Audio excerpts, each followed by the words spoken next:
அனாதை சிறுவனின் நேர்மை எல்லோரையும் ஆச்சரியப்படுத்தியது.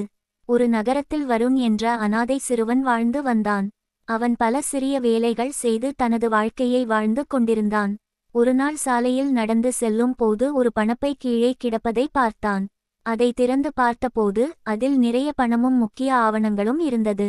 அவனுக்கு அந்த பணம் மிகவும் தேவையாக இருந்தது. ஆனால் அவன் அது தன்னுடையது அல்ல என்று மனதில் நினைத்தான். பணப்பையில் இருந்த முகவரியை வைத்து அதன் உரிமையாளரை தேடிச் சென்றான்.